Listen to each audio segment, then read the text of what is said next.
Bonjour à tous et bienvenue dans SG Bourse Live. Nous sommes en direct durant une demi-heure afin de faire le point sur les produits de bourse Société Générale, mais aussi pour faire un tour d'horizon des marchés financiers. Avec nous en plateau Sébastien David, responsable produits de bourse Société Générale. Bonjour Sébastien. Bonjour Nicolas. Mais également Valérie Gastaldi, stratégiste chez Day by Day. Bonjour Valérie. Bonjour Nicolas. Alors on regarde tout de suite le sommaire de cette édition. On va commencer donc avec un édito donc qui sera intitulé Une course aux 5567 points dans un contexte tendu sur fond donc de géopolitique et de recul de l'euro en début de semaine. Nous verrons ensuite l'agenda de la semaine, les publications économiques et les publications des entreprises. Puis nous ferons un focus sur un point d'actualité à surveiller, à savoir le product warning émis par Elior Group qui intervient juste après celui émis par Sodexo en mars dernier. Dans nos rubriques produits de bourse, Sébastien David nous parlera des Turbolife avant de se tourner vers les tendances de marché où Valérie Gastaldi nous livrera son analyse sur le CAC et sur certaines valeurs choisies. SG Bourse Live, c'est parti.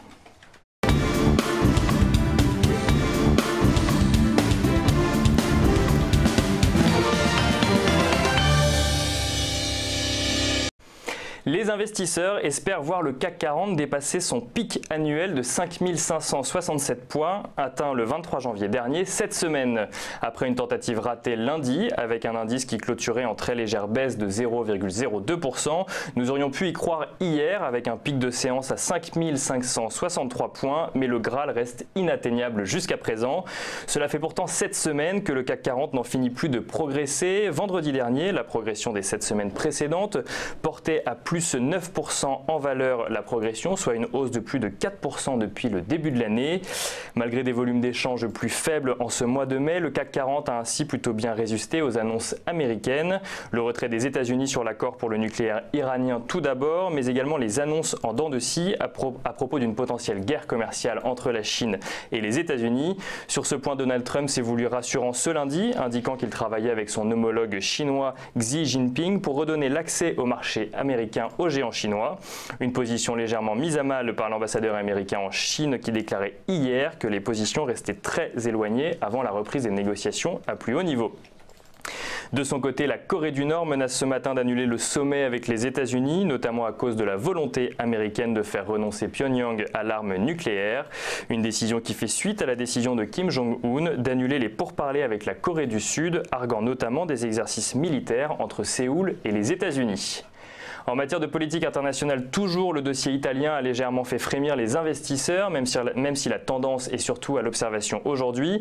Alors que le pays est dans l'impasse politique depuis les législatives du 4 mars dernier, la peur de voir se créer un premier gouvernement anti-système résultant de l'alliance entre la Ligue et le mouvement 5 étoiles a commencé à prendre forme. Ceux-ci avaient jusqu'à lundi pour trouver un accord et présenter un chef de gouvernement.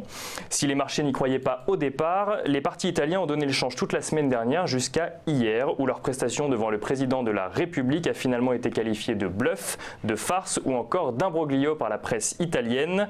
Les commentateurs y voient un accord en trompe-l'œil, symbolisé notamment par l'impossibilité de trouver un chef de gouvernement commun malgré plusieurs noms évoqués. Des difficultés à s'entendre qui ont reporté l'échéance d'une semaine. Une situation qui participe d'ailleurs au constat du Fonds monétaire international qui déclarait hier déceler des risques pour les perspectives économiques européennes à cause notamment du protectionnisme qui pourrait affecter la croissance économique. Et pour finir, côté devises, le dollar s'est replié la semaine dernière, conséquence indirecte d'une inflation plus faible qu'attendue aux États-Unis. L'euro s'est ainsi renforcé face à la devise américaine, ce qui a pesé sur les entreprises exportatrices et donc sur les cours de bourse vendredi dernier. Lundi, l'euro titillait même le seuil des 1,20 $ avant de finalement redescendre à 1,18 dans la journée d'hier. Une baisse qui s'avère être salvatrice pour les marchés européens et qui pourra venir soutenir la tendance de marché de ces prochains jours dans un contexte, on vient de le voir, de géopolitique un peu tendu.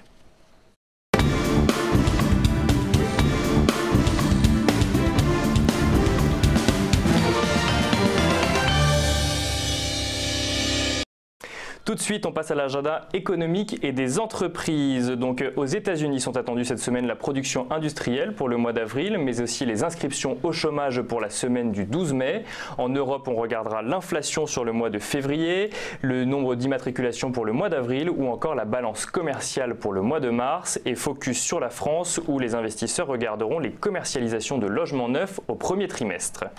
Côté entreprise, Alstom publiera ses résultats annuels cette semaine, tandis que nous regarderons les résultats trimestriels de CNP Assurance, Inaté Pharma, Bouygues, CGG, Lagardère ou encore Natixis.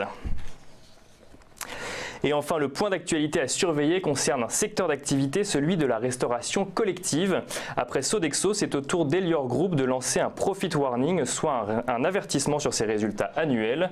Le géant de la restauration collective qualifie son premier semestre d'inférieur aux attentes, un avertissement que le groupe avait d'ailleurs déjà lancé il y a un an.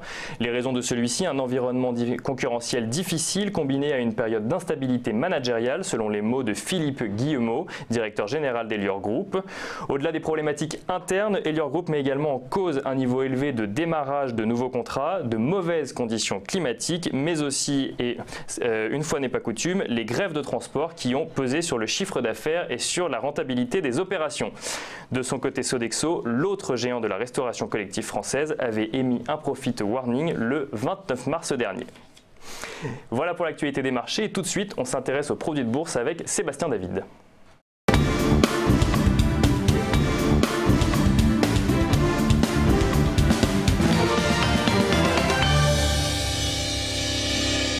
Et alors cette semaine, on va se pencher sur les turbos et pas n'importe lesquels, Sébastien, puisqu'on va parler des Turbolife.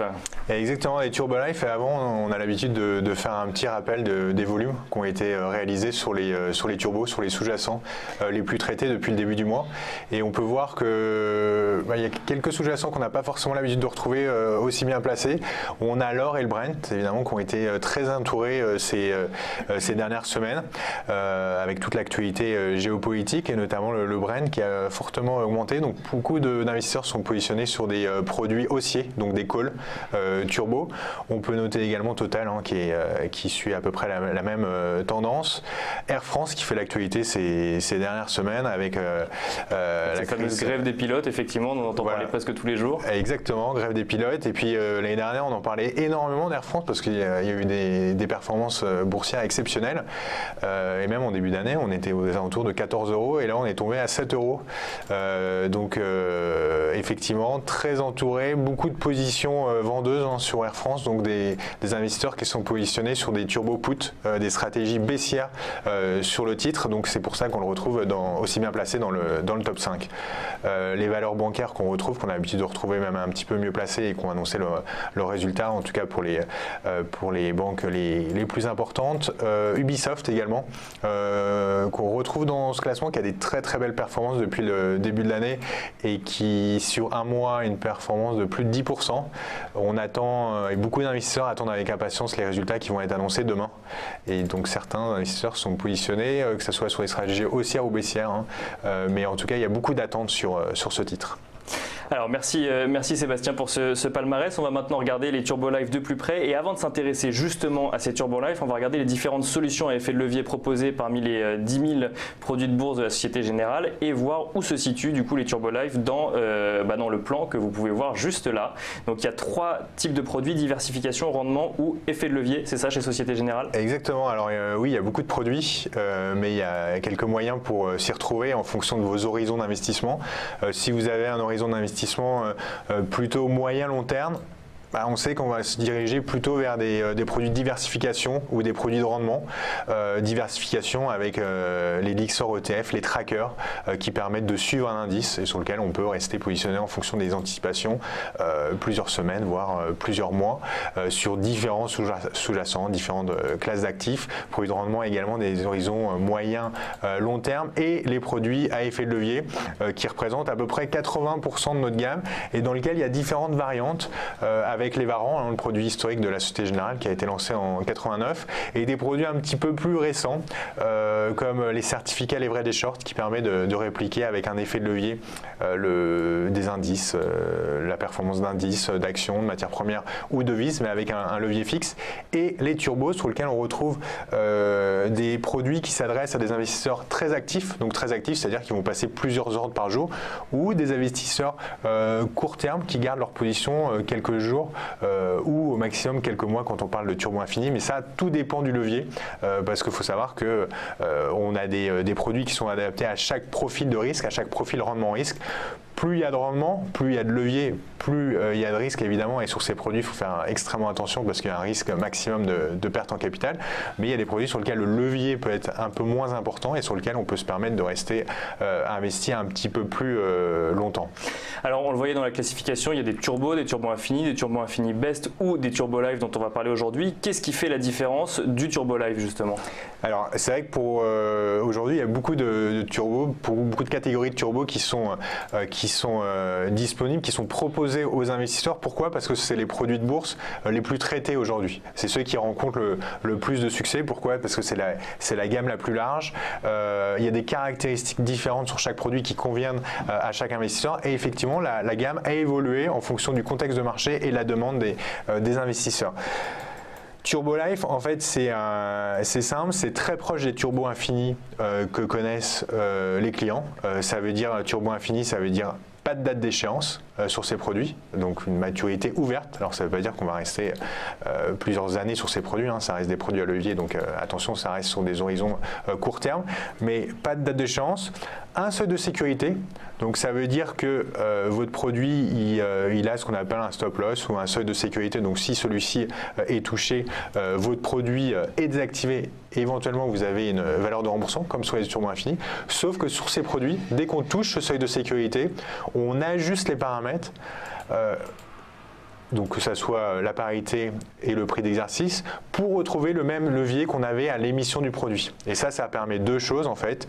Ça permet soit au client, à l'investisseur, de revendre sa position en bourse sur le marché, parce que le produit va recoter et automatiquement on peut revendre. Reprendre la valeur là où il aurait pu en perdre si on était sorti directement. Alors, quand en fait sur les turbos infinis, quand on touche le seuil de sécurité, on a une valeur de remboursement qui est égale au seuil de sécurité moins le niveau de financement. Et ça, en fait, ce que les investisseurs n'aiment pas ou remarquent sur le produit, c'est que ça prend entre 6 et 10 jours ouvrés pour avoir cette valeur résiduelle de remboursement sur son compte titre. Donc, il y a un délai incompressible de 6 à 10 jours ouvrés qui sont des délais de back-office et sur lesquels on n'a pas forcément la main, mais sur lequel l'investisseur également n'a pas le cash, l'argent qu'il aurait dû recevoir immédiatement. Et sur ces produits, en fait, le fait que le produit recote au niveau de sa valeur résiduelle, en fonction de l'ajustement qu'on a eu, il va pouvoir revendre le produit en bourse ou rester exposé au marché. Il peut se dire oui, ok, dans un premier temps, le marché n'est pas allé dans le sens que j'avais attendu. Donc par exemple, si on est haussier, le marché finalement a baissé dans un premier temps, mais je reste haussier sur le marché. Et donc il peut rester exposé au marché sans avoir à racheter un nouveau produit. Et on sait que quand on rachète un produit, on est obligé de payer le coût d'achat-vente, ce qu'on appelle le coût de spread sur le produit, plus des frais de transaction qu'on a chez son courtier. Donc en fait, ça apporte une deuxième solution en fait pour les clients qui avaient l'habitude de traiter sur les turbos infinis. Donc dans les caractéristiques principales, ça reste pour les investisseurs avertis. Pourquoi? Parce que c'est un produit à levier. Je ne l'ai pas rappelé tout à l'heure, mais le levier, ça veut dire quoi? Si on a un levier de 5 sur l'indice CAC 40, l'indice CAC 40 gagne 1%, votre produit va gagner 5%. Donc voilà, ça multiplie par 5. Si le CAC perd 1%, votre produit va perdre 5%. Donc ça marche à la hausse comme à la baisse.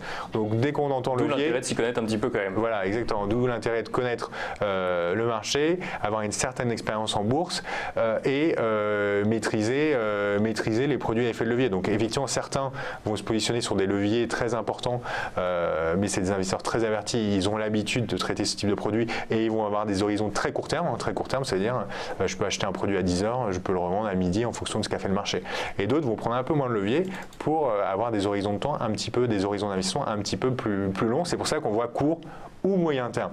Plus le levier est important, plus on est sur du court terme, moins le levier est important, plus on va pouvoir garder un petit peu sa position et pas des chances. Mais ce qu'il faut savoir, c'est un turbo infini.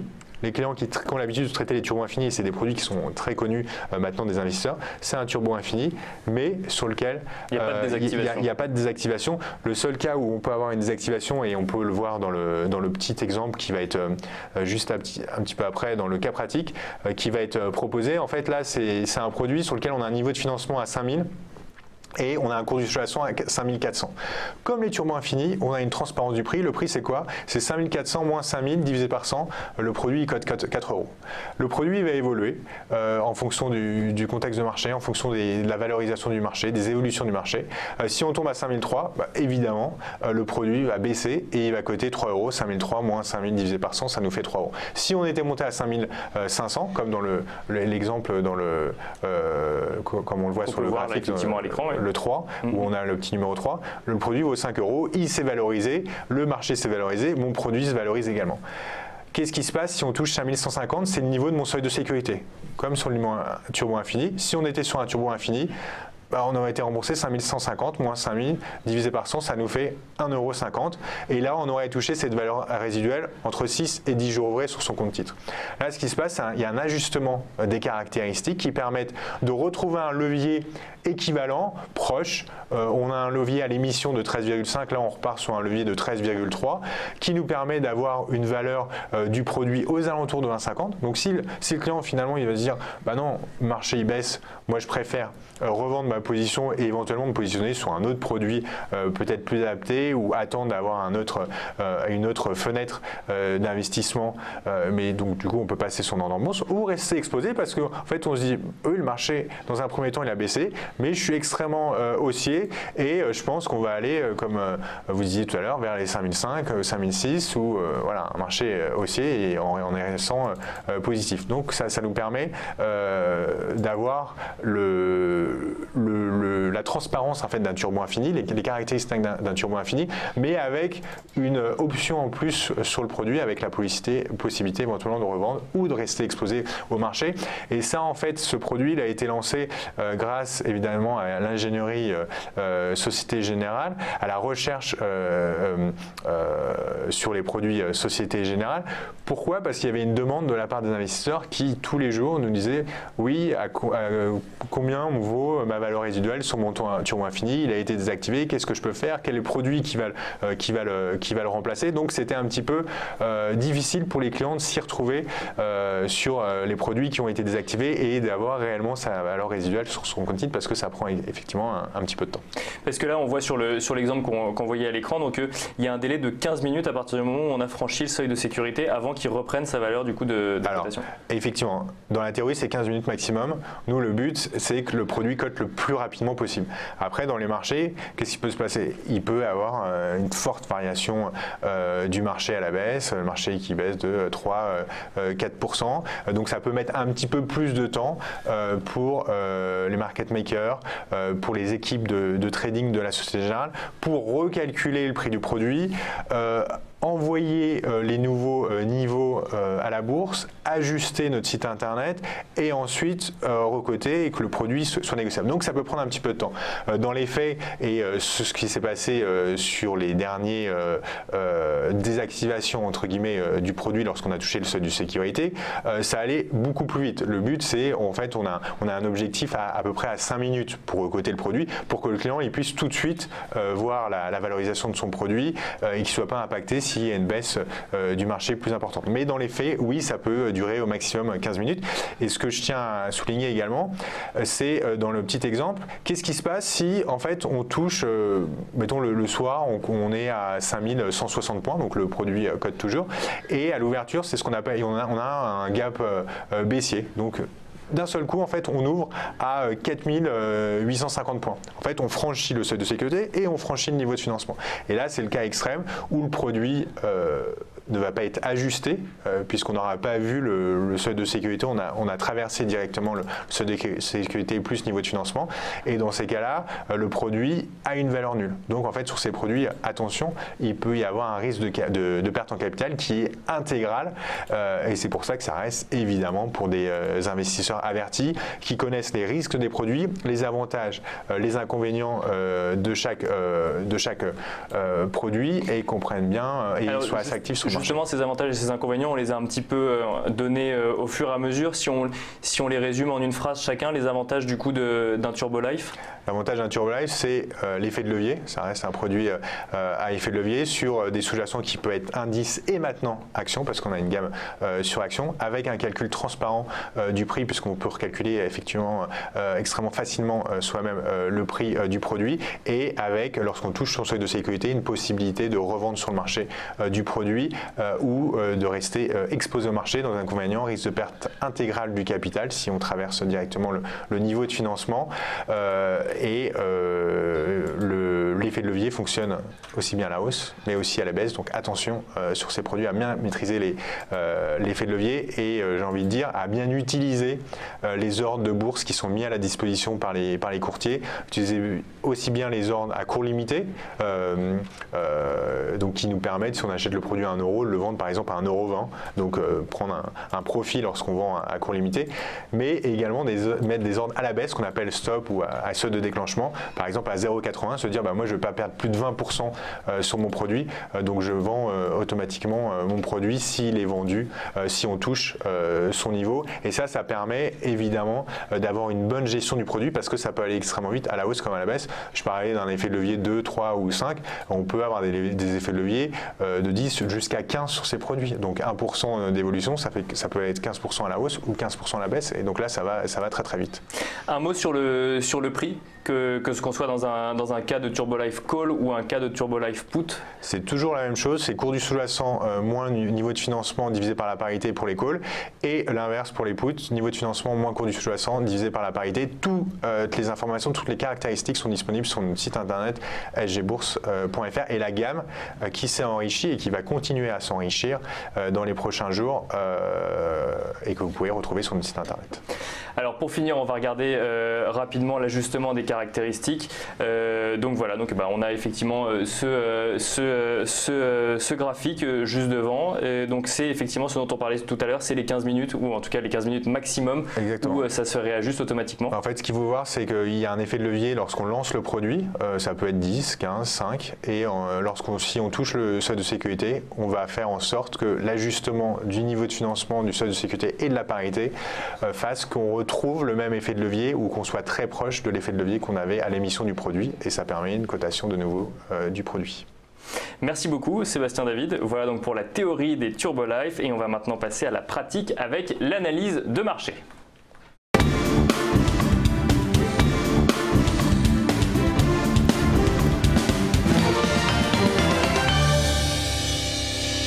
Sur les minutes qui restent.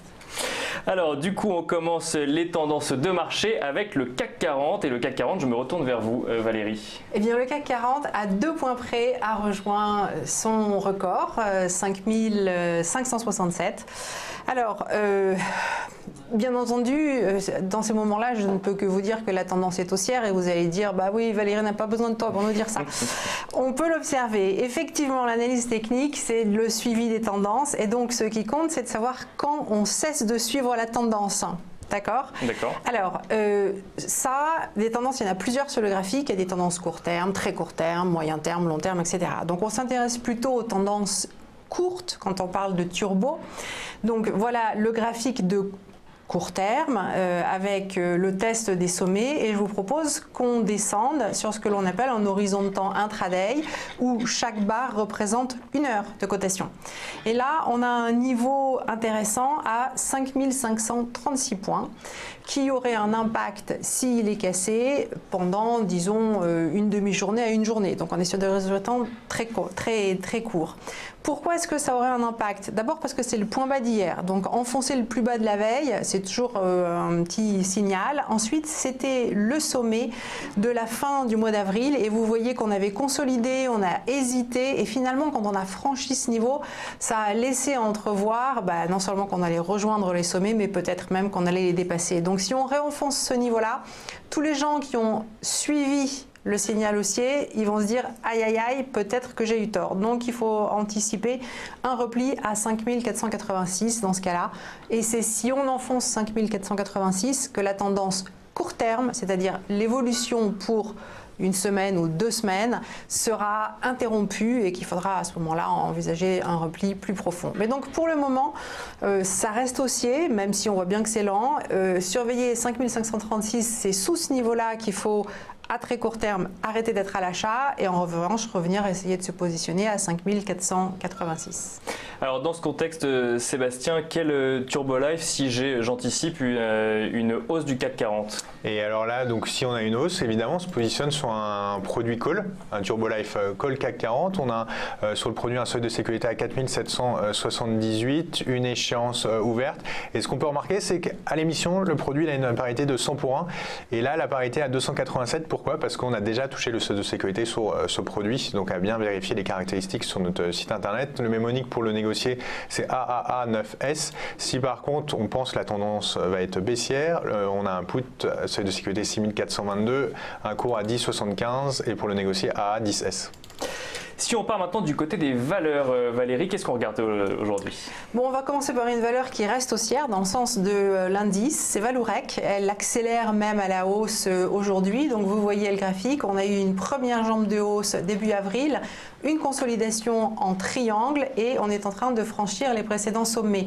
Elle monte déjà de 7% aujourd'hui, soit, mais c'est pas grave. Si on passe sur l'horizon de temps intraday, on se rend compte que on a un tout petit niveau de support, mais on est sur des horizons de temps très courts à 5,22 et c'est lui qui va nous intéresser comme niveau d'invalidation pour prendre une position pour jouer une accélération qui se poursuivrait pendant encore 2 jours par exemple jusqu'à 5,60, donc avec un stop sous 5,22 sur Vallourec.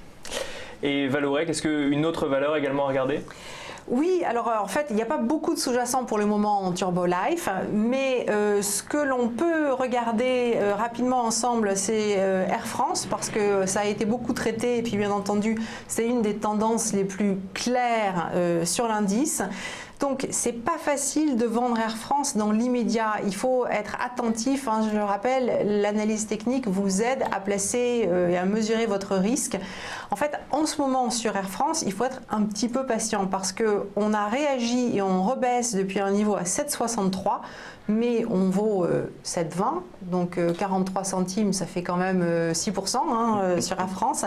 Donc, continuez à vendre Air France, oui, c'est possible, mais vous devez tolérer qu'on puisse rebondir un petit peu au-dessus de 7,63. Donc, idéalement, laissez un petit peu de temps parce qu'elle a de la place pendant 1 ou 2 jours pour rebondir avant sans doute de reprendre sa tendance baissière parce qu'il n'y a pas de raison pour le moment sur ce graphique pour qu'Air France arrête de baisser. Mais voilà, méfiez-vous de cette volatilité sur les produits à levier, soyez exigeants sur les niveaux auxquels vous traitez. C'est tactique, mais c'est ce qui fait le résultat. Et alors, dernière valeur avant de parler des Turbo Life, Renault, peut-être un petit mot sur Renault, qui sont du coup les 3 sous-jacents dont on parlera après sur les Turbo Life. Alors, Renault, c'est une valeur sur laquelle la tendance est extrêmement difficile à décerner. Pourquoi? Vous voyez, on a beaucoup monté et puis après, on a quand même pas mal baissé. On est toujours sous un gap baissier qui a enfoncé un support. Donc, pour le moment, on a une dominante court terme, enfin très court terme, qui reste baissière. Mais c'est pas dans une tendance qui est super baissière. Donc, si vous êtes à la vente, vous le restez parce qu'on doit aller au moins à 87,09. Si vous êtes à l'achat, moi je ne serais pas à l'achat, je serais plutôt en dehors voilà, de Renault. Mais disons que justement sur l'univers qu'on a actuellement disponible, c'est une valeur sur laquelle dans l'immédiat, il faut pas se porter en transaction. Quand on a un univers, il faut l'utiliser justement pour chercher les valeurs qui ont les tendances les plus claires. Est-ce que la tendance est haussière, baissière? Sur Air France, la tendance elle est clairement baissière. Sur Vallourec, elle est clairement haussière. Sur Renault, on est entre les deux. Donc c'est pas ce qu'il faut privilégier pour traiter. Alors si on veut prendre un petit risque et du coup anticiper une tendance haussière sur Vallourec dont on vient d'en parler, mais également sur Renault, Sébastien, qu'est-ce qu'il faut choisir? Ce que je vous propose, c'est plutôt d'aller sur le site internet. Le site directement. Oui, comme ça on peut aller sur notre site internet et voir ce qui est proposé. Donc on peut aller donc sur le site internet. On a un petit outil de recherche rapide et c'était une des questions des investisseurs, comment retrouver nos produits. Donc on fait Turbo Life Renault. Donc si on a le scénario baissier, on suit le scénario de Valérie, on a la gamme Turbo Life qui apparaît, on a deux produits, un avec un effet de levier à 5, un peu plus de 5, et l'autre à 3,4. Et donc si on clique sur celui qui a un effet de levier de 5, le Mémonic A25S, et on a le niveau de financement à 104,18, c'est un put évidemment, et le seuil de sécurité à 99,01 avec un écart avec la barrière de 11%. Donc qu'est-ce que ça veut dire? Ça veut dire qu'il faudrait une hausse de 11% pour à peu près pour que le produit soit désactivé. Donc on a une marge, mais attention quand même à bien surveiller en cas de rebond de la valeur. Mais en tout cas, on peut se positionner sur ce produit si on souhaite avoir un scénario baissier sur Renault. Et évidemment, dans l'outil de recherche rapide, pour ceux qui sont plutôt haussiers sur Renault ou sur le CAC 40, vous pouvez retrouver toute la gamme de nos produits via cet outil. En un clic, en fait, on peut accéder aux produits qui nous intéressent. Et donc ça vaut également pour Vallourec ou pour Air France. Selon exactement, pour tous les sous-jacents qui sont couverts chez nous par sgbourse.fr. Ça vaut pour les actions, les indices, les matières premières et également les devises. Merci beaucoup Sébastien, merci Valérie également. Merci à vous de nous avoir suivis. Je vous rappelle donc que toutes les infos sont sur le site que vous venez de voir, donc le site de produits de bourse de Société Générale, c'est sgbourse.fr, c'est bien ça? Exactement. Vous pouvez également retrouver tous les replays de cette émission sur ce même site. Pour nous suivre en live, rendez-vous sur TV Finance, un mercredi sur deux, de midi à midi et demi. Merci beaucoup et donc à dans 2 semaines.